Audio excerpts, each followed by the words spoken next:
Hello and good afternoon. मैं doctor Suman Kumar Sinha पुनः public administration optional subject के लेकर के मैं हाजिर हूँ मोविशाला के ऑनलाइन प्लेटफॉर्म पे। जैसा कि आपको पता है कि मेरा इंस्टीट्यूट कोड है MEGA MEGA 5555। अगर आप कोई पब्लिक एडमिनिस्ट्रेशन के कोर्स मेरा अगर आप सब्सक्राइब करना चाहते हैं तो आप ये इंस्टीट्यूट कोड MEGA 5555 डालकर इस मेरे कोर्स को सब्सक्राइब कर सकते हैं। आज हम एक नए टॉपिक की हम शुरुआत करने जा रहे हैं और वो शुरुआती उस टॉपिक का जो नाम है वो है evolution of public administration as a discipline, यानी लोक प्रशासन एक अनुशासन के रूप में इसकी उत्पत्ति या इसका जो है विकास किस तरीके से हुआ, इसके बारे में आज हम अपनी चर्चा को देखेंगे।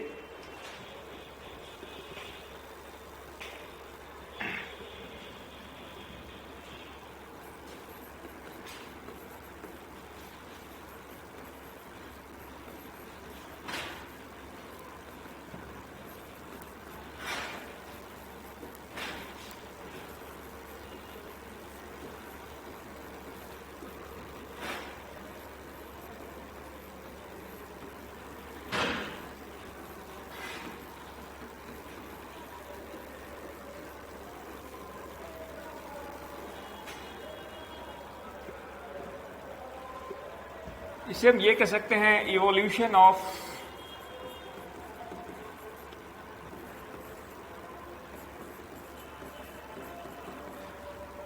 पब्लिक एडमिनिस्ट्रेशन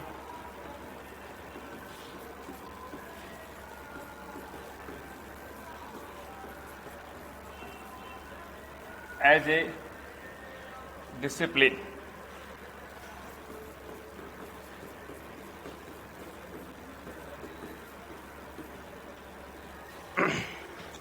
जैसा कि पता है कि पब्लिक एडमिनिस्ट्रेशन एक एक्टिविटी यानी कि एक क्रियाविधि के तौर पर उतना ही पुराना है जितनी हमारी मानव सभ्यता रही है, लेकिन एक अनुशासन के तौर पर, एक सोशल साइंस के एक अनुशासनिक विषय के तौर पर, जैसा कि हम सोशियोलॉजी यानी समाजशास्त्र, राजनीति विज्ञान या फिर एक तरीके से अलग अलग सोशल साइंस को पढ़ते हैं, इसके एक इस विषय के तौर पर ये जो है लोक प्रशासन वास्तव में जो है एक न्यू कमर है, एक सामाजिक विज्ञान के एक विषय के रूप में अपने आप में देखा जाए तो एक नई रूप में आया है और इसका एक नवीन सब्जेक्ट के तौर पर इसका जो है एक तरीके से जो है विभाजन किया गया और वो विभाजन जो है इसे जो है राजनीति विज्ञान से यानी कि पॉलिटिकल साइंस से जो है इसे अलग किया गया।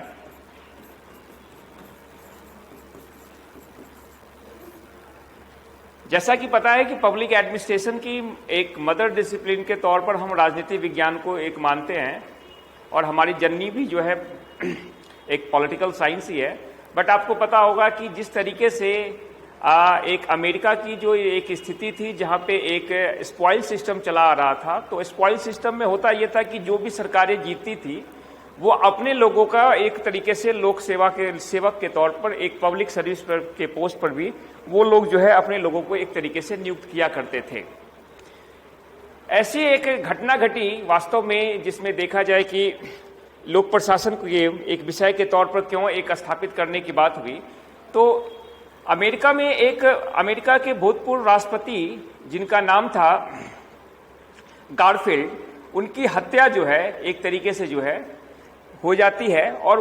वो हत्या जो है उनके ही एक अनुयायी जिनका नाम था चार्ल्स गिटाऊ ने एक तरीके से कर दी। इसका कारण ये था कि चार्ल्स गिटाऊ जिस तरीके के पद के बारे में उसका एक तरीके से सोचना था, जो वो चाह रहा था कि वो पद उसे मिले, वास्तव में जो है वो पद जो है उसे नहीं मिला और वो इतना क्रोधित हो गया कि उसने एक तरीके से जो है अपने ही चुने हुए और निर्वाचित जो है अमेरिका के भूतपूर्व राष्ट्रपति जो थे उस समय चार्ल्स गिटाऊ उनकी एक हत्या कर दी।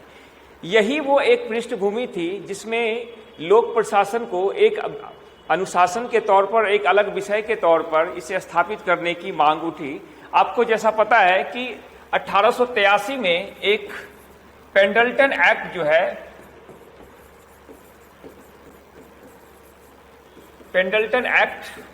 पास होता है और इस एक्ट में लोक सेवा के तौर पर एक लोकसभा के पदों पर जो है एक योग्यता आधारित जो है एक नियुक्ति की बात हुई और यही एक पृष्ठभूमि थी, यही एक माहौल था जिसमें वहां के एक और जिसे हम राजनीति विज्ञान के फादर मानते हैं, पितामह मानते हैं, वुडरो विल्सन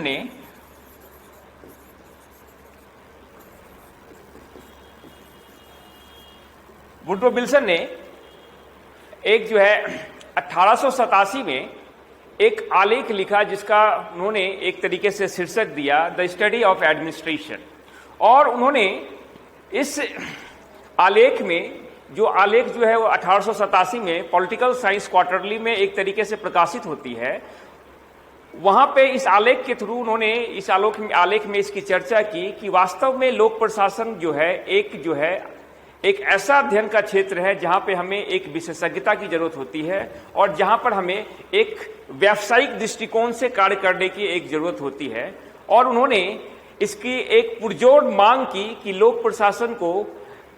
राजनीति विज्ञान से अलग करते हुए एक अनुशासन के तौर पर इसकी स्थापना की जाए, ताकि वहां पे जो एक तरीके की लूट प्रणाली जिसको स्पॉइल सिस्टम कहा जाता था उस पर एक अंकुश लग सके और लोक सेवाओं में जो गुणवत्ता के लेकर के जो कंसर्न थी उसे जो बढ़ाया जा सके। तो उन्होंने एक तरीके से एक सिद्धांत उछाला, एक वर्ड क्वाइन किया और उनकी एक संकल्पना थी जिसे हम राजनीति प्रशासन द्विभाजन यानी पॉलिटिक्स एडमिनिस्ट्रेशन डाइकोटॉमी के रूप में जानते हैं। और ये जो डाइकोटॉमी है, ये जो संकल्पना है, ये इस बात की मांग करती है कि एक लोक नीति का निर्माण जो होता है, क्योंकि मूल्यों से ये जुड़ा हुआ विषय होता है, इससे संबंधित होता है, तो इसका जो है लोक नीति का निर्माण जो है वास्तव में राजनीति विज्ञान का विषय है। लेकिन जब एक बार लोक नीतियां बन जाती है तो उन लोक नीतियों को एक व्यावसायिक और साथ ही साथ जो है एक विशेषज्ञता के आधार पर उसे लागू करने के लिए हमें एक लोक प्रशासन की जरूरत है, जिसे हम सिविल सेवक के तौर पर या एक लोक प्रशासक के तौर पर हम जानते हैं। और उन्होंने इसकी पुरजोर एक तरीके से समर्थन किया कि लोक प्रशासन को जो है एक राजनीति विज्ञान के क्षेत्र से, इसके दायरे से बाहर रखा जाए और ये जो है वास्तव में जो है एक व्यवसाय का क्षेत्र है और यहाँ पर हमें एक सर्टेन एक्सपर्टीज, एक स्पेशलिस्ट की जरूरत पड़ती है, इसमें विशेषज्ञता की जरूरत होती है और ये वास्तव में मूल्यों से ज्यादा तथ्यों पर निर्भर करता है। तो उन्होंने इसकी वकालत की कि लोक प्रशासन को एक अलग जो है एक अनुशासन के तौर पर इसकी स्थापना की जाए। जैसा कि उन्होंने एक कथन के थ्रू लोक प्रशासन की महत्ता और इसे अलग करने की बात को रखा था कि उन्होंने कहा था कि संविधान का निर्माण करना बहुत ही आसान काम है, बट उस संविधान को लागू करना एक बहुत ही कठिन कार्य होता है। जिन्होंने उन्हें अपने एक इंग्लिश का इस तरीके से वर्ड दिया था, जो उनका एक कोटेशन जो था, जो स्टेटमेंट था कि it is very easy to constitute a constitution but it is very hard to run it. तो ये एक स्टेटमेंट थे जिसमें बहुत सारी बातें छुपी हुई थी और इनके अगर देखा जाए तो मूल में उनकी यही बातें थी कि राजनीति और प्रशासन का एक अलगाव होना चाहिए, सेपरेशन होना चाहिए। उनके बीच में जो है अलगाव होते हुए लोक प्रशासन को एक अलग जो है एक अनुशासनिक विषय के तौर पर हम पढ़ें, साथ ही साथ जो है एक तरीके से इसे अलग तरीके से विषय के तौर पर इसे पढ़ा जाए। जैसा कि हमारे यहाँ आपको पता है कि रुमकी बासु ने भी लोक प्रशासन को जो है एक अलग विषय के तौर पे अगर अलग किया गया तो उसकी पृष्ठभूमि में और उन्होंने 3 कारण ऐसे गिनाए जिसने लोक प्रशासन को एक अलग जो है डिसिप्लिन के तौर पर स्थापित करने के लिए जो है एक पृष्ठभूमि तैयार की। उन्होंने सबसे पहली बात कही कि जो टेलर का जो एक वैज्ञानिक प्रबंधन सिद्धांत था, टेलर का जो साइंटिफिक मैनेजमेंट थ्योरी था, जिसकी एक तरीके से वकालत जो है एफ.डब्ल्यू. टेलर ने की, उन्होंने भी इस बात की वकालत की कि लोक प्रशासन में एक तरीके से जो है विशेषज्ञता का क्षेत्र होता है और इसे जो है एक अलग अध्ययन क्षेत्र के तौर पर, एक प्रबंधन के तौर पर इसे लाया जाए और यहाँ पर जो है कुछ जो है प्रबंधकीय कौशल की एक आवश्यकता होती है। इस लेकर के इन्होंने एक पहली जो पृष्ठभूमि थी वो वैज्ञानिक प्रबंधन सिद्धांत ने बनाए। दूसरी एक भूमिका या फिर एक पृष्ठभूमि जिसकी रुमकी बासु ने एक अपने शब्दों में चर्चा की है, तो दूसरा उन्होंने एक कारण माना कि जैसे जैसे एक पुलिस राज एक लोक कल्याणकारी राज की ओर बदलता गया, जैसे जैसे हमारी जो है औपनिवेशिक सत्ता एक लोकतांत्रिक सत्ता में तब्दील होती गई, वैसे ही लोगों की लोक कल्याण को लेकर के सरकार के दायरे में भी जो है एक तरीके से काफी ज्यादा जो है एक वृद्धि हुई। पहले जहां सरकार एक पुलिस राज में सिर्फ लॉ एंड ऑर्डर को मेंटेन करना और राजस्व का संग्रहण करने जैसे कार्यों तक अपने आप को सीमित रखती थी, वैसे ही जैसे ही हम लोक कल्याणकारी राज की ओर बढ़े तो उसमें हमने ये देखा कि विकासात्मक पहलू और विकासात्मक कार्यों को एक तरीके से जो है लागू करना और समाज में एक सामाजिक न्याय की संकल्पना को आत्मसात करने का कार्य जो है और उसका जो है एक दायित्व भी जो है वास्तव में लोक प्रशासन को दिया गया। और ये दूसरी पृष्ठभूमि थी, ये दूसरी ऐसी कारण थे जिन्होंने एक तरीके से लोक प्रशासन के एक अलग विषय के तौर पर इसकी वकालत की। तीसरी जो उन्होंने रुमकी बासु ने अपनी जो बात रखी कि वास्तव में ऐसी तीसरा कारण ऐसा कौन था जिसने लोक प्रशासन को एक अलग जो है विषय के तौर पर स्थापित करने के लिए करके एक तरीके से अनिवार्य जो है तत्व लाया और कंपेल किया। तो उन्होंने तीसरी बात ये देखा कि वास्तव में जो है एक तरीके से स्पॉइल सिस्टम होने के कारण पूरी जो है लोक सेवा जो थी अमेरिका की वो लगभग एक दूषित हो चुकी थी, जिसमें एक तरीके से न तो कोई विशेषज्ञता थी न तो लोगों की कल्याण की भावना थी और एक विनर्स कर्स वाली जो बात होती है, जो जीतेगा वो सारा कुछ ले जाएगा और जो हारता है वो वापस में जो है एक तरीके से सब कुछ को लूज करेगा। और ये जो एक कह लिया जाए कि बाई पार्टीशन का जो था कि दो दलों में बटी हुई जो एक राजनीति थी और जो एक तरीके का माहौल था अमेरिका में, उसने भी जो है एक तरीके से लोक प्रशासन में और लोक सेवाओं में सुधार के लिए जो है एक तरीके से हमें जो है एक मजबूर किया। और ये तीसरी ऐसे कारण थे रुमकी बासु के शब्दों में जिन्होंने लोक प्रशासन को एक अनुशासनिक विषय के तौर पर स्थापित करने में एक महती भूमिका निभाई। तो जैसा कि आपको पता है कि लोक प्रशासन का जन्म और आधुनिक अर्थों में जो हम इसकी अभी हम व्याख्या करेंगे या आधुनिक अर्थों में लोक प्रशासन की जो हम व्याख्या देखते हैं तो वास्तव में इसका जन्म जो स्थान है वो जो है यूएस है, यानी कि संयुक्त राज्य अमेरिका में इस सब्जेक्ट का जो है एक तरीके से जन्म होता है और वहीं पे ये सब्जेक्ट जो है अलग अलग विश्वविद्यालयों में इसकी जो है एक तरीके से पढ़ाई शुरू होती है और वहीं से ये जो है एक आधुनिक अर्थों में लोक प्रशासन का दायरा जो है विश्व के अलग अलग राष्ट्रों में इसका जो है एक तरीके से एक्सपेंशन होता है, एक विस्तार होता है। तो हम अपनी चर्चा को शुरुआत करेंगे तो आपको पता है कि जैसा कि वुड्रो विल्सन को हम फादर ऑफ पब्लिक एडमिनिस्ट्रेशन कहते हैं और फादर ऑफ पब्लिक एडमिनिस्ट्रेशन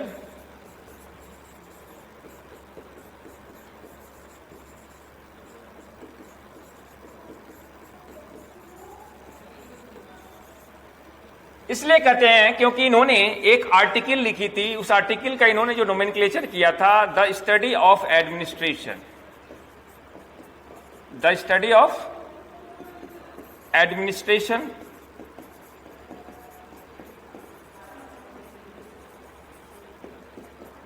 जो पब्लिश होती है पॉलिटिकल साइंस क्वार्टरली में 1887 में। और इस आलेख के द्वारा, इस लेख के द्वारा जो है, इस आर्टिकल में जो है लोक प्रशासन को एक अलग विषय के तौर पर इन्होंने इसकी वकालत की। तो चलिए हम अपनी चर्चा को प्रारंभ करते हैं कि वास्तव में लोक प्रशासन एक अनुशासनिक विषय के तौर पर किस तरीके से जो है अपने आप को विकसित करता है। तो आप देखेंगे कि एक अनुशासन के रूप में लोक प्रशासन का विकास की जहां तक बात है तो इसकी विकास की चर्चा में हम ये कह सकते हैं कि एक अध्ययन के विषय के अध्ययन के एक स्वतंत्र और अलग विषय के रूप में लोक प्रशासन 1887 में शुरू हुआ और इसका श्रेय जो है वुड्रो विल्सन को जाता है। जांच के क्षेत्र के रूप में अनुशासन की वर्तमान स्थिति को समझने के लिए इसके विकास का अध्ययन करना आवश्यक हो जाता है। अगर आप इस सब्जेक्ट की जब 1887 से लेकर के अगर हम 2022 तक की अगर इसके एक कालक्रम को हम देखें कि वास्तव में लोक प्रशासन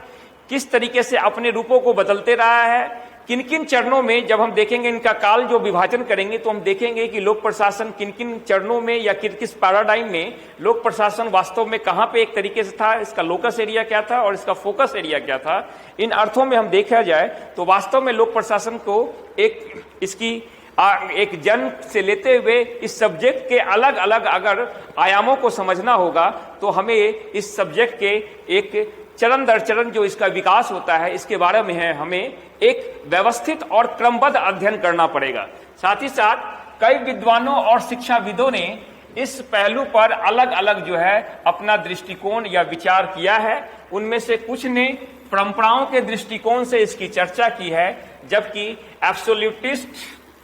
और लिबरल जो है डेमोक्रेटिक और मार्क्सवादी, जबकि गोलम्बिस्की के लिए इसे जो है एक लोकस और फोकस के संदर्भ में समझा जाता है या समझा जा सकता है। उनके लिए एक तरीके से अध्ययन क्षेत्र का संस्थागत रूप से ये कहाँ है, इसे हम एक तरीके से फोकस के रूप में हम देख सकते हैं और इस आधार पर उन्होंने लोक प्रशासन के निम्नलिखित 4 जो है विकासात्मक जो है एक तरीके से चरणों में इसकी तैयारी की है। अगर इसकी हम बात करें कि गोलम्बिस्की ने इसे किस तरीके से 4 चरणों में इसकी जो है एक व्याख्या की है, तो चरण 1 में उनका मानना है गोलम्बिस्की ने कि प्रशासन से राजनीति का जो है एक विश्लेषणात्मक भेद जो होता है, ये पहला चरण था राजनीति और प्रशासन के अलगाव को लेते हुए लोक प्रशासन की महत्ता और लोक प्रशासन को एक अनुशासन के तौर पर स्थापित करने का। रॉबर्ट टी गोलम्बिस्की ने द्वितीय चरण माना कि प्रशासन से राजनीति का एक तरीके से जो है ठोस एक विभाजन होना चाहिए, उनका जो है एक अलग अलगाव होना चाहिए। और तीसरा जो चरण गोलम्बिस्की ने यह माना कि प्रबंधन का एक विज्ञान के रूप में लोक प्रशासन, public administration as a administrative science के रूप में इसका तीसरा चरण माना गोलम्बिस्की ने। और चौथा जो चरण है वो है एक लोक नीति की ओर व्यापक जो है एक उन्मुखीकरण के रूप में एक लोक प्रशासन। साथ ही साथ हम अपनी चर्चा को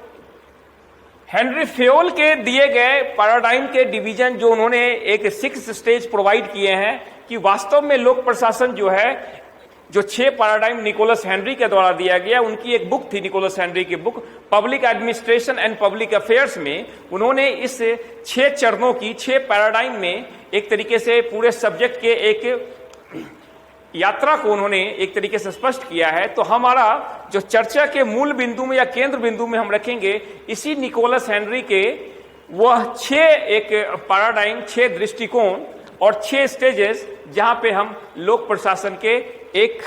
विकास को हम पूरी जो है एक तरीके से अध्ययन के रूप में शामिल करेंगे, क्योंकि लोक प्रशासन के रूप में एक विषय के रूप में रॉबर्ट टी गोलम्बिस्की की जो बात थी जो आपने देखा, उससे बढ़ते हुए अभी आधुनिक अर्थों में निकोलस हेनरी का जो एक तरीके से पैराडाइम है और उनका जो काल विभाजन है, अलग अलग काल विभाजन में किस तरीके से अध्ययन है, वो एक ज्यादा प्रमाणिक मानी जाती है। और हमारे परीक्षा के दृष्टिकोण से भी निकोलस हेनरी के दृष्टिकोण को लिखना इसकी प्रामाणिकता और इसकी जो है मान्यता को प्रदर्शित करेगी। तो हम अपने इस सेशन में अपने इस सब्जेक्ट के उद्विकास के रूप में, एक अनुशासन के उद्विकास के रूप में हम इसी निकोलस हेनरी के एक काल विभाजन और उनके पैराडाइम को हम आधार बनाते हुए अपनी जो है स्टडी को और अपने जो है लेक्चर को हम यहां से शुरुआत करते हैं। जैसा कि निकोलस हेनरी ने लोक प्रशासन और सार्वजनिक मामलों यानी कि पब्लिक एडमिनिस्ट्रेशन और पब्लिक अफेयर्स नामक पुस्तक में इस अनुशासन के विकास को, इसके निश्चित संकट को ध्यान में रखते हुए 6 क्रमिक जो है एक तरीके से प्रतिमानों में उन्होंने जो है इसे समझाया। और वो जो 6 प्रतिमान है, वो उस प्रतिमानों की अगर हम चर्चा करें तो ये जो पैराडाइम 1 है, जिसे हम ये कह सकते हैं पैराडाइम 1, इसमें हम ये देख सकते हैं कि राजनीति प्रशासन द्विभाजन, जिसका इन्होंने एक तरीके से आधार मारा 1900 से लेकर के 1926 तक। अभी हमने थोड़ी देर पहले चर्चा की कि पब्लिक एडमिनिस्ट्रेशन के एक अनुशासन के रूप में, जिसे पब्लिक एडमिनिस्ट्रेशन के फादर के तौर पर वुडरो विल्सन को जाना जाता है, तो बहुत सारे ऐसे चरण हैं जिसका हम सामान्यीकरण करते हैं। तो उनका मानना है कि लोक प्रशासन का जन्म वास्तव में 1887 में होता है, लेकिन निकोलस हेनरी का एक मानना है कि लोक प्रशासन का जो वास्तविक जो जन्म होता है वो 1900 यानी 1900 में होता है। 1900 में एक बुक पब्लिश हुई थी, उस बुक का नाम था पॉलिटिक्स एंड एडमिनिस्ट्रेशन, जिसे जो है लिखा गया था फ्रैंक जे गुडनो के द्वारा। और गुडनो को जो है लोक प्रशासन का, अमेरिका में जो है लोक प्रशासन का पिता माना जाता है, यानी अमेरिकी लोक प्रशासन का पिता माना जाता है। इसी बुक को आधार बना करके, यानी कि पॉलिटिक्स एंड एडमिनिस्ट्रेशन जो कि 1900 में प्रकाशित होती है, इसी बुक को आधार बनाते हुए यहीं से जो है निकोलस हेनरी एक लोक प्रशासन के एक अनुशासन के तौर पर, यानी कि एक सोशल साइंस के एक विषय के तौर पर इसके जन्म को लेकर के चलते हैं। इसलिए करके ये जो कालखंड लेते हैं जिसमें हम पॉलिटिक्स एडमिनिस्ट्रेशन जो है डायकोटोमी कहते हैं, जिसे हम एक तरीके से पैराडाइम 1 कह रहे हैं, इनका जो है ये लेते हैं 1900 से। तो 1900 में हम ये देख सकते हैं कि FJ जो गुडनो थे, उन्होंने एक बुक लिखी थी। वो बुक क्या था? Politics and administration. ये पॉलिटिक्स एंड एडमिनिस्ट्रेशन जो है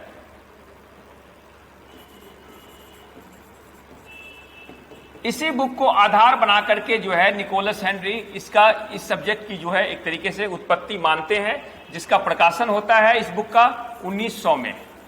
1900 ईस्वी में 1900 AD में इस सब्जेक्ट का जो है एक प्रकाशन होता है। दूसरा जो उनका पैराडाइम है, पैराडाइम 2, प्रशासन के सिद्धांत, थ्योरी ऑफ एडमिनिस्ट्रेशन, जिनका उन्होंने माना कालखंड दिया 1927 यानी 1927 से 1937 तक का। और ये वास्तव में यही एक काल था जहां पे पब्लिक एडमिनिस्ट्रेशन अपने आप को एक जो है रेपुटेशनल जेनिथ तक, यानी कि अपने सब्जेक्ट के पूरे जो है एक यात्रा में अपने आप को सबसे ज्यादा जो है बेहतर तरीके से स्थापित करता है। और पूरे लोक प्रशासन के एक यात्रा में ये जो था लोक प्रशासन का एक स्वर्ण काल, यानी कि एक गोल्डन एरा माना जाता है। और वो एरा है पैराडाइम 2, प्रशासन के सिद्धांत, वो है 1927 से 1937। तीसरे प्रतिमान की अगर हम बात करें तो ये है राजनीति विज्ञान के रूप में लोक प्रशासन, public administration as a political science. और ये मानते हैं, ये जो कालक्रम था 1950 से लेकर के 1970 तक हेनरी फ्यूल ने माना। चौथा जो एक पैराडाइम है, फोर्थ पैराडाइम है, ये है प्रबंधन के रूप में लोक प्रशासन, public administration as a management या public administration as a administrative science. तो एक प्रबंधन के तौर पर जो है लोक प्रशासन, इनका इन्होंने जो काल विभाजन किया है वो किया है 1956 से 1970 यानी 1970 तक। फिफ्थ पैराडाइम है लोक प्रशासन जो है एक लोक प्रशासन के रूप में, public administration as public administration. और वो उन्होंने माना 1970 से लेकर के वर्तमान तक, यानी कि एक जो है टिल नाउ तक उन्होंने माना कि लोक प्रशासन वास्तव में जो है एक लोक प्रशासन के तौर पर जो है पढ़ा जाता है। और वो है 1970 से वर्तमान तक। और एक छठा प्रतिमान है जो कि एक आधुनिक प्रतिमान है, एक आधुनिक अर्थों में इसे व्याख्या किया जाता है, इसे एक अलग चरण के रूप में भी देखा जाता है। छठा प्रतिमान ये कहता है सरकार से शासन तक, यानी गवर्नमेंट टू गवर्नेंस। और ये जो चरण है जिसको हम देखते हैं 1990 से वर्तमान तक, आपको पता होगा कि 1990 के दशक में एक तरीके से पूरे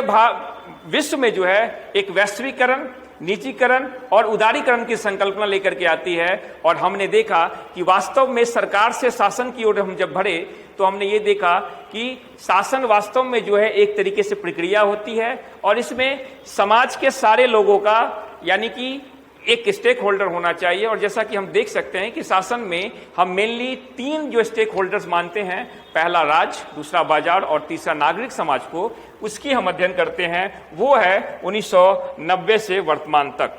तो इस तरीके से हम ये देख सकते हैं कि ये जो लोक प्रशासन का ये जो एक तरीके का क्षेत्र है,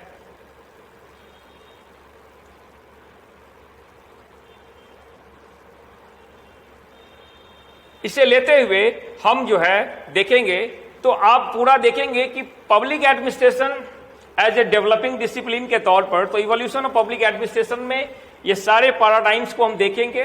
पैराडाइम 1, 2, 3, 4, 5 एंड 6। और इसमें किस किस तरीके से जो है लोक प्रशासन क्या क्या अर्थ लिए आया है, उस अर्थों को हम लेते हुए अपनी चर्चा को प्रारंभ करते हैं। जैसा कि हमने एक बात कही थी लोकस और फोकस की अवधारणा, तो लोकस और फोकस की अवधारणा में हम इसे लोकस और फोकस की अवधारणा जो क्वाइन किया गया था वो किया गया था रॉबर्ट टी गोलम्बस्की ने। और लोकस का मतलब ये होता है कि सब्जेक्ट कहाँ है, आखिर ये सब्जेक्ट कहाँ पे इसको हम लोकेट कर सकते हैं। और दूसरा एक फोकस की बात किया कि हम लोक प्रशासन में वास्तव में किसका अध्ययन करते हैं, इसका विषय क्या हो सकता है, इसके बारे में एक तरीके से हम फोकस करते हैं। तो इस तरीके से सभी प्रतिमान या तो लोकस या फोकस है, जैसा कि लोक प्रशासन के संबंध में जो है हेनरी निकोलस ने भी जो है लोकस और फोकस के टर्म में इसकी व्याख्या की है। और लोकस और फोकस की संकल्पना को देने वाले थे रॉबर्ट टी गोलम्बस्की। लोकस का मतलब ये होता है कि हम सब्जेक्ट जो है उसका लोकेशन, यानी कि हम इसको कहाँ लोकेट कर सकते हैं, where is the public administration. And focus का जहां तक मतलब है what is the public administration, that is the what is the subject matter, what is the content of the public administration, इसे हम फोकस के रूप में देखते हैं। इसलिए कहा गया है कि सभी प्रतिमान या तो लोकस हैं या तो फोकस हैं। ये निकोलस हेनरी ने अपनी पुस्तक जो है public administration and public affair में भी इसकी चर्चा की है। और इस लोकस और फोकस की संकल्पना को देने वाले गोलम्बस्की थे। उन्होंने लोक प्रशासन के 6 प्रतिमानों में लोकस और फोकस को विभाजित किया है। और साथ ही साथ लोकस का अर्थ है कि आखिर ये एक लोक प्रशासन वास्तव में कहाँ है, यानी संस्था परंपरागत रूप से या नौकरशाही में थी। जैसे हमने पहले भी कहा था कि लोक प्रशासन का अगर हम पारंपरिक दृष्टिकोण से अगर हम देखना चाहें कि लोक प्रशासन कहाँ था, तो वास्तव में ये पब्लिक ब्यूरोक्रेसी यानी कि एक लोक नौकरशाही थी, जहां पब्लिक एडमिनिस्ट्रेशन अपने आप को लोकेट करता था। वही जो है एक लोक प्रशासन का ठिकाना था। साथ ही साथ फोकस का जो क्षेत्र विशेष का है उसका ज्ञान, यानी कि उसकी विशिष्टताएं क्या क्या हो सकती है, उसका विशिष्ट ज्ञान क्या है, इस पर हम बात करते हैं, जिसको हम फोकस कहते हैं। तो क्षेत्र का ज्ञान और इसकी विशेषज्ञता में जो है फोकस शामिल होता है। और पब्लिक एडमिनिस्ट्रेशन का जो फोकस संदर्भ के आधार पर बदल रहा है, कभी कभी यह मानव व्यवहार या प्रबंधन या सुशासन में है। आपने देखा कि पब्लिक एडमिनिस्ट्रेशन का फोकस जो है हर एक कालक्रम में, हर एक पैराडाइम में वो शिफ्ट होता रहा है। और उसका जो है एक हम देख सकते हैं कि ये कभी कभी जो है ह्यूमन बिहेवियर में हमने लोकेट किया, एक तरीके से इसके फोकस वो देखा। दूसरा हमने इसके प्रबंधन में देखा। और साथ ही साथ हम इसको एक गुड गवर्नेंस के तौर पर भी जो है हम इसे देख सकते हैं। तो चलिए हम अपनी चर्चा का प्रारंभ करते हैं कि वास्तव में पैराडाइम 1 की जो हम बात करें, जो निकोलस हेनरी ने दिया है, उसमें उन्होंने बात की राजनीति प्रशासन द्विभाजन की, एक तरीके से बात की, यानी पॉलिटिक्स एडमिनिस्ट्रेशन डाइकोटोमी। याद रखिएगा कि एक आम जो विभाजन किया गया है उसमें सब्जेक्ट के एक जन्म को 1887 से माना गया है, जब वुड्रो विल्सन ने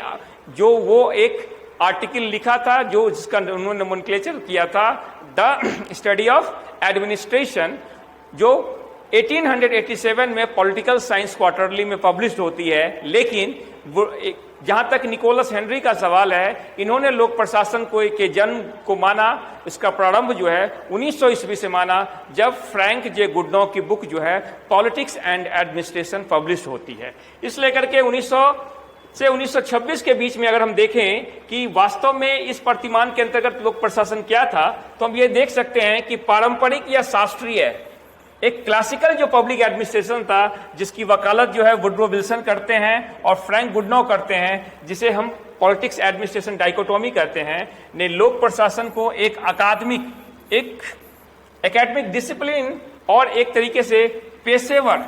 यानी एक तरीके से मान लिया जाए कि एक प्रोफेशनल होता है, विशेषता होने के कारण जो है इसको जो है एक तरीके से इसकी औचित्य प्रदान किया। और इनका मानना था कि वास्तव में पब्लिक एडमिनिस्ट्रेशन जो है एक अलग जो है अध्ययन का विषय हो सकता है, क्योंकि जब एक बार लोक नीति बन जाती है तो उस लोक नीति को इम्प्लीमेंट करना, यानी उसका क्रियान्वयन जो होता है, उसके लेकर के हमें एक विशेषज्ञता की जरूरत होती है। और इस विशेषज्ञता को प्राप्त करने के लिए और इसे जो है राजनीति के उठापटक से इसे बाहर रखा जाए। अगर ये राजनीति के उठापटक में शामिल रहेगा या इससे जुड़ा रहेगा, तो वास्तव में जो है लोक नीतियों के उद्देश्यों को प्राप्त नहीं किया जा सकता है और हम लोक सेवाओं की गुणवत्ता में या उनकी क्वालिटी में भी जो है हम सुधार नहीं कर सकते हैं। इस तरीके से इन्होंने जो है लोक प्रशासन को एक औचित्य प्रदान किया अलग विषय के तौर पर। दूसरे बिंदु की अगर हम बात कर ले, तो विल्सन को राजनीति और प्रशासन के बीच प्रमुख अंतर के अस्तित्व को प्रस्तुत करने का श्रेय दिया जाता है। ये क्लियर कट बात है कि राजनीति और प्रशासन को अलग अलग, यानी उसके बीच में सेपरेशन, उनके बीच में अलगाव, जिसको हम राजनीति प्रशासन द्विभाजन यानी पॉलिटिक्स एडमिनिस्ट्रेशन डाइकोटॉमी कहते हैं, इसको लाने वाले ये जो था, एक तरीके से देखा जाए कि एक जिसकी जो ब्रेन चाइल्ड थी एक तरीके से, वो मानसिक जो उपज थी वो वास्तव में वुड्रो विल्सन की थी। और इसी स्ट्रीम पे लगभग जो है इसी धारा को एक आधार बनाते हुए जो है फ्रैंक जे गुडनोम ने भी राजनीति और प्रशासन के विभाजन का समर्थन किया, यानी कि वुड्रो विल्सन के दिए गए जो विचार थे उससे उन्होंने इत्तेफाक रखा, उससे जारी रखने की वकालत की। और उन्होंने इस बात को भी एक तरीके से माना कि वास्तव में राजनीति के एक जो है क्षेत्र से बाहर जो है लोक प्रशासन को लाते हुए एक अलग जो है एकेडमिक डिसिप्लिन के तौर पर पब्लिक एडमिनिस्ट्रेशन को पढ़ा जाए और इसे एक जो है वहां के विश्वविद्यालयों में भी जो है इसे स्थापित करने में इनकी जो है महती भूमिका रही है। इस तरीके से हम ये देख सकते हैं जिसे हम राजनीति प्रशासन विभाजन के रूप में जाना जाने लगा। दूसरी अगर हम बात करें कि राजनीति की भूमिका का कुछ लेना देना नीतियों या राज्य की इच्छा की अभिव्यक्ति के साथ होता है, जबकि प्रशासन जो है निष्पादन के साथ होता है। मैंने पहले भी कहा कि लोक प्रशासन वास्तव में मूल्यों से जुड़ा होता है। राज्य सरकार या आपकी सरकारें क्या करना चाहती है, लोक नीतियां किसके लिए बनाई जाएंगी, क्या बनाई जाएंगी, ये वास्तव में जो है एक राजनीति प्रशासन का विषय है, राजनीति विज्ञान का विषय है, जो कि मूल्य आधारित होती है। इसमें जो है एक लोक प्रशासन का कोई सरोकार नहीं होता है। लेकिन जब इस इच्छा की अभिव्यक्ति हो गई कि हमें ये काम करना है, मान लीजिए कि किसी पुल का निर्माण करना हो, तो पुल का निर्माण कहाँ होगा, ये सरकार एक तरीके से उसका निश्चय करेगी। लेकिन जब एक बार निर्धारित हो गई कि फलाने या फिर एक निश्चित जगह पे जो है इस पुल का निर्माण किया जाएगा, तो उस पुल का निर्माण किस तरीके से किया जाएगा, इस तरीके से देखा जाए how to build a bridge, तो इसमें एक जो है सिविल इंजीनियर यानी कि उनके नॉलेज का एक जरूरत होता है। तो हम ये देख सकते हैं कि अगर हम एक उदाहरण के थ्रू इसी पुल के उदाहरण में, तो पुल कहां बनेगा ये वास्तव में राजनीति विज्ञान का विषय है। लेकिन पुल कैसे बनेगा ये जो है वास्तव में जो है एक तरीके से जो है ये लोक प्रशासन का विषय है। तो इसका मतलब लोक प्रशासन वास्तव में जो है पब्लिक एडमिनिस्ट्रेशन हाउस से जुड़ा हुआ है। और जहां तक वेयर और व्हाट की बात होती है, ये वास्तव में जो है राजनीति विज्ञान का एक तरीके से विषय है।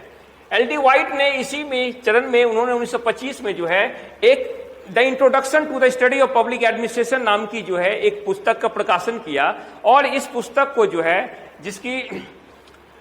पब्लिश किया जाता है 1926 में, इस पुस्तक को जो है लोक प्रशासन का प्रथम जो है एक टेक्स्ट बुक यानी प्रथम पाठ्य पुस्तक के तौर पर जो है इसे जो है मान्यता प्राप्त है। Introduction to the study of public administration, जिसकी रचना एल.डी. व्हाइट के द्वारा की जाती है। और ये जो एक तरीके से इसका जो प्रकाशन होता है वो प्रकाशन होता है 1926 में। ये जो बुक देख रहे हैं introduction to the study of public administration, जिसे एल.डी. व्हाइट ने लिखा,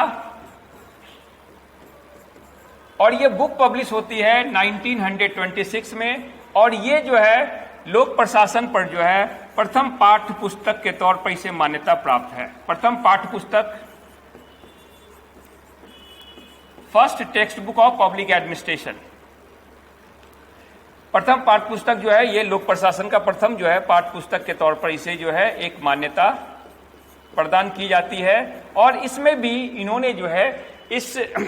किताब में भी जो है वास्तव में एल.डी. व्हाइट ने भी राजनीति और प्रशासन को अलग किए जाने की और इसे जो है एक विशेषज्ञता के आधार पर जो है पढ़े जाने के लिए और इसे एक स्थिरता प्रदान करने के लिए इस बुक में जो है इसकी जो है एक तरीके से बात की है। उन्होंने एक अंतर बताया कि लोक प्रशासन एक मूल्य मुक्त विज्ञान है जिसका उद्देश्य अर्थ एक तरीके से मितव्ययिता और एक तरीके से दक्षता यानी एफिशिएंसी से है। इस बुक की अगर आप इस बुक को पूरी पढ़ेंगे तो इस बुक का जो कंटेंट है उसमें भी यही बातें कही गई कि लोक प्रशासन जो है एक जो है वैल्यू न्यूट्रल जो है एक साइंस है जिनका मूल्यों से कोई सरोकार नहीं होता है और साथ ही साथ जिसका उद्देश्य होता है एक तरीके से मितव्ययिता और दूसरी बात होती है दक्षता, जिसे हम लोक प्रशासन में 2 E's के तौर पर जानते हैं, और ये 2 E's में पहला है एफिशिएंसी और दूसरा है इकोनॉमी, यानी मितव्ययिता और दक्षता। इसके लेकर के जो बात की गई है वही जो है इस बुक के जो है एक चर्चा के केंद्र में रही है। इसे लेते हुए हमने इस तरीके से देखा कि प्रतिमान वन की जहां तक हम बात कर ले, जिसकी हमने अभी चर्चा की, तो प्रतिमान वन यानी कि पैराडाइम वन में राजनीति और लोक प्रशासन को एक अलग विषय के तौर पर अलग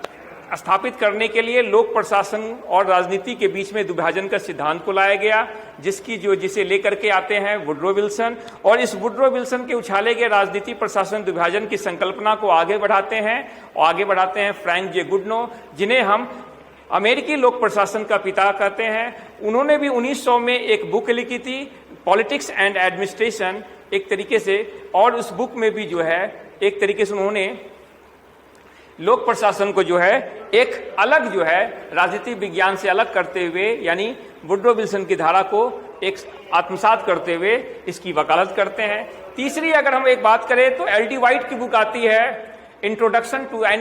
to the study of public administration. इस बुक में भी एल डी वाइट, जो कि लोक प्रशासन की एक first text book in the field of public administration माना जाता है, उन्होंने भी इस बात की वकालत की कि लोक प्रशासन वास्तव में जो है एक मूल्यों से मुक्त विज्ञान है, और जिसका जो एक कंसर्न होता है वो वास्तव में मितव्ययिता और दक्षता से होता है, जिसे ट्रेडिशनल पब्लिक एडमिनिस्ट्रेशन में 2 E's के तौर पर जानते हैं। First is stand for economy and second is stand for efficiency. और इससे जो है इस तरीके से हम देखते हैं कि पैराडाइम वन में लगभग राजनीतिक प्रशासन विभाजन की संकल्पना को आगे बढ़ाते हुए 3 ऐसे बड़े नाम हैं जिन्होंने इसका समर्थन किया, और वो पहले नाम थे वुड्रो विल्सन, जिन्हें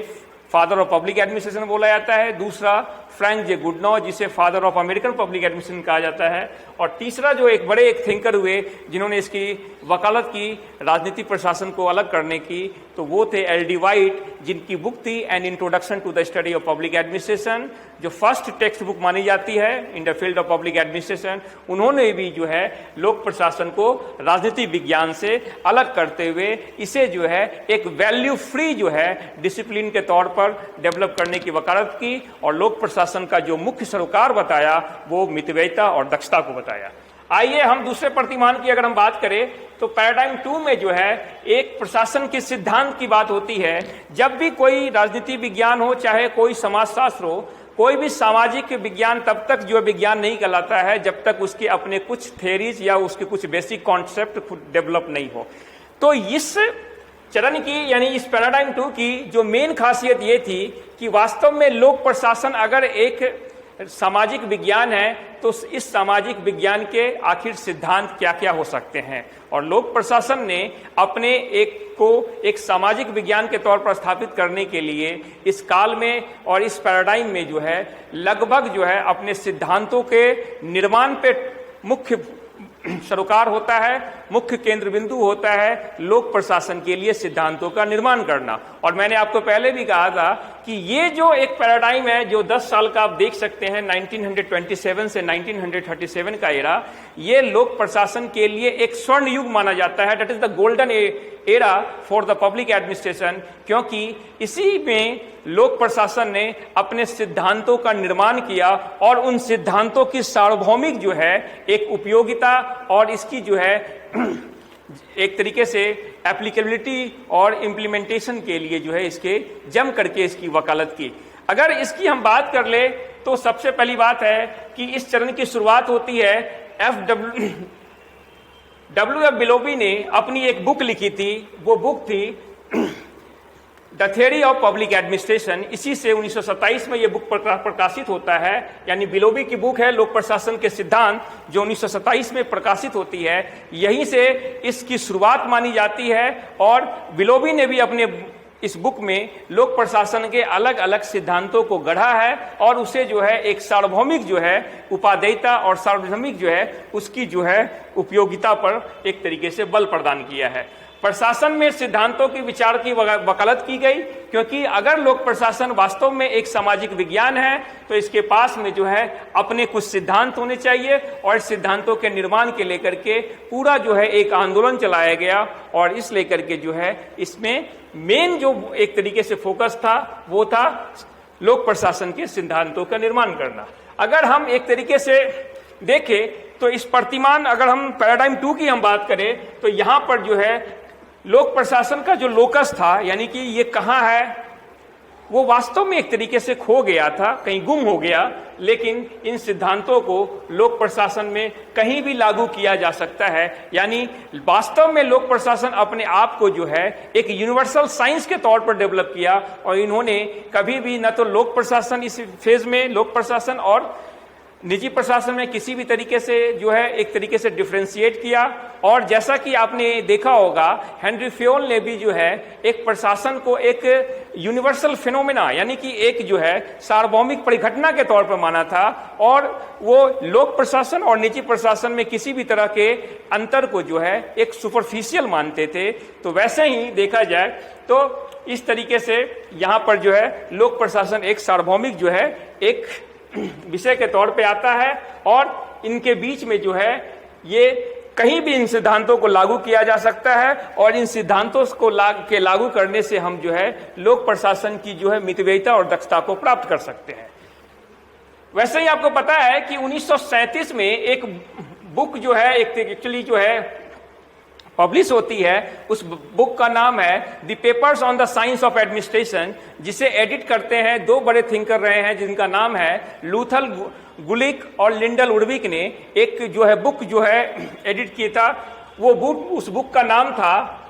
the papers on the science of administration.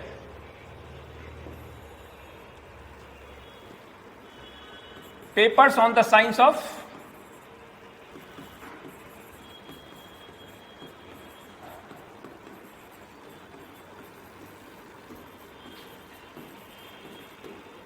Papers on the science of administration. और वास्तव में इसी papers on the science of administration, जिसके 1937 में जो है ये पब्लिश होता है, इसी बुक में पोस्टकॉब व्यू को भी लाया गया था। इसी में ही जो है पोस्टकॉब की चर्चा होती है, जिसे आपने देखा था जब हम लोक प्रशासन के एक अध्ययन क्षेत्र के, यानी कि उसके विषय क्षेत्र के बारे में हम पढ़ रहे थे, तो हमने पोस्टकॉब व्यू को भी जो है हमने अपनी चर्चा प्रारंभ की थी लोक प्रशासन के क्षेत्र के रूप में। तो वास्तव में ये जो पोस्टकॉब व्यू है उसकी चर्चा papers on the science of administration में की जाती है, और इसकी जो एक तरीके से रचनाकार, इसके जो मेन जो है इस बुक को जो एडिट करते हैं, इनका नाम था लूथर गुलिक और लिंडल उडविक। लूथर गुलिक और लिंडल उडविक ने बुक एक तरीके से की थी, एडिट की थी, और इस बुक में यही जो है पोस्टकॉब, जिसको P stand for planning, that is योजना, O stand for organising, that is संगठन, S stand for staffing, that is कर्मचारी, D stand for directing, that is निर्देशन, CO स्टैंड फॉर कोऑर्डिनेशन, जिसे हम समन्वय करते हैं, R स्टैंड फॉर रिपोर्टिंग, और B स्टैंड फॉर बस्टिंग। यही जो है पूरा जो है एक वास्तव में जो है एक तरीके से लोक प्रशासन था। तो अगर हम पैराडाइम 2 की हम बात करें तो पैराडाइम की सबसे बड़ी बात यह है कि लोक प्रशासन जो है अपने आप का जो है एक रेपुटेशनल जेनिथ को एक तरीके से अचीव करता है, और पूरे जो है एक सिद्धांतों के निर्माण के लिए जो है लोक प्रशासन अपना जो है एक स्वर्ण युग जीता है। और इस काल में जो है लोक प्रशासन का मुख्य सरोकार होता है वैसे सिद्धांतों का निर्माण करना जिसकी सार्वभौमिक जो है एक उपयोगिता हो, जिसे हम कहीं भी इस्तेमाल कर करके उससे हम एक जो है वांछित परिणामों को प्राप्त कर सके। क्योंकि कोई भी विज्ञान तब तक नहीं बन सकती है जब तक उसके अपने कुछ जो है एक जो है कुछ मूल संकल्पना या मूल सिद्धांतों को हम एक तरीके से विकसित नहीं कर लेते हैं। तो जहां तक पैराडाइम 2 की बात है, जिसकी शुरुआत होती है 1927 में एक बिलोवी की बुक से, उसी बुक से जो है जिसे हम द थ्योरी ऑफ एडमिनिस्ट्रेशन के तौर पर देखते हैं, उन्होंने बुक लिखी थी, इससे शुरुआत होती है। और 1937 में papers on the science of administration, जिसे लूथर गुलिक और लिंडल उडविक ने एक तरीके से संपादित किया, जिसके और उसी बुक में जो है पोस्टकॉव व्यू की हम बात करते हैं और इसी पोस्टकॉव को जो है एक planning, organising, staffing, directing, coordination, reporting and budgeting, ये जो 7 जो है एक मूल तत्व है, जो आयाम है, इसी को हम लोक प्रशासन के तौर पर हम देखते हैं। तो आज हमने देखा कि वास्तव में लोक प्रशासन की उत्पत्ति किस तरीके से हुई, लोक प्रशासन का जन्म किस तरीके से होता है, और इसमें हमने 2 चरणों यानी 2 पैराडाइम के बारे में हमने इसकी बात की। और इन पैराडाइम में हमने देखा कि जो पहला पैराडाइम था, पैराडाइम 1, एक राजनीतिक प्रशासन विभाजन से शुरुआत होती है, पॉलिटिक्स एडमिनिस्ट्रेशन डाइकोटॉमी से, और दूसरा जो एक पैराडाइम है वो पैराडाइम है एक तरीके का प्रशासन के सिद्धांतों का निर्माण, जिसका कालखंड जो है 1927 से 1937 माना जाता है। आज हम अपनी चर्चा को यहीं पे एक तरीके से विराम देते हैं। कल हम पुनः अपनी चर्चा को एक तरीके से आरंभ करेंगे और हम फिर प्रतिमान एक तरीके से पैराडाइम 3 में हम जाकर के देखेंगे कि कैसे जो है लोक प्रशासन अपने आप को एक बदलता आया है। आज के लिए हम अपनी बातों को यहीं पे विराम देते हैं, फिर हम कल मिलते हैं। तब तक के लिए धन्यवाद।